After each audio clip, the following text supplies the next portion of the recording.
Assalamualaikum warahmatullahi wabarakatuh. Kembali lagi di channel kesayangan anda, channel Tengku Nyan, channel yang akan membahas seputar Aceh dan seputar karomat-karamah ulama Aceh. Pada kesempatan yang sangat berbahagia ini, kita akan membahas salah satu kisah ketakziman Abu Ibrahim Waila kepada seorang gurunya, Abuya Mudawali. Al-kisah dimulai antara seorang guru dengan muridnya, yaitu guru Abuya Mudawali dan seorang murid Abu Ibrahim Waila. Bak sabah urok, Abuya tengah duduk dengan para santri-santrinya di daya dan tengah menceritakan dan tengah membahas masalah kitab. Maka timbullah dalam pikiran Abuya, oh ne kalon, kemukalon ehna ketakziman seorang Tengku Ibrahim Waila terhadap Gure. Abuya berkata, Tengku Waila kena nejak si adile.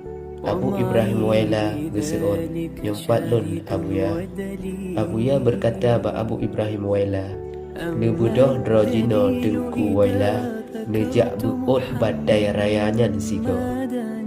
Abu Ibrahim Waila geseon giat Abuya bandung urang tekem karena ba adat han mungkin sidra manusia di buot badai ukuran yang tak raya. Memang mustahil ni bak wala dak. Tapi Tengku Ibrahim Waila nejak dan nebut sebagaimana yang kali giyu oleh Abuya saknyu.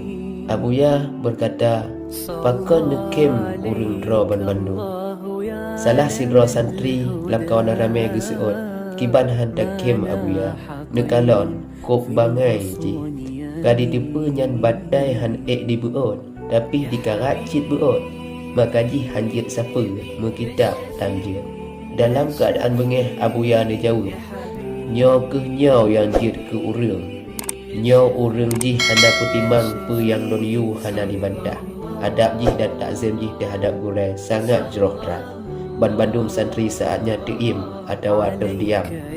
Abuya kembali berkata kepada Abu Ibrahim Waila, Tengku Waila, budoh jino draw bungkuh dah jakwa ugampung bekle jino di daya draw ke han malim ino di daya jakwa ke deh ugampung. Abu Ibrahim Waila geseon God Abuya urang ni bak masanya hana mupom pakon geyuau Abu Ibrahim Waila le Abuya gepikir la urangnya gey usih dari daya sebab katrep gebet Abu Ibrahim han item je.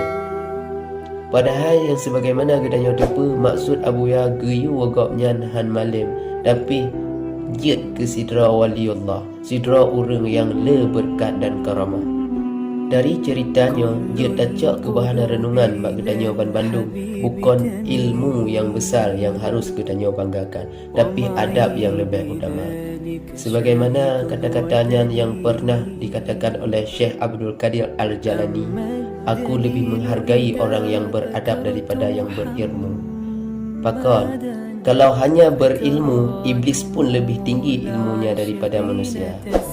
Dari cerita di wadah yang kali gedanya dengar usahanya, moga bujit kemanfaat bagi gedanya orang-orang yang menuntut ilmu, yang bahawa adabnya terhadap guru lebih penting daripada ilmu yang tengah gedanya merenau saatnya. Demikian cerita singkat yang kali gedanya dengar usahanya. Kamu kerabat yang bertugas memohon maaf apabila ada kesalahan-kesalahan kata di dalam cerita yang kali gedanya dengar usahanya. Baik tua subscribe dan tinggalkan komentar bak channel Tengku Nyan. Cukup sekian yang dapat kamu sampaikan. Lebih dan kurang dan lebih. Lebih cikatan tapi kurang cika di dalam. Wassalamualaikum warahmatullahi wabarakatuh.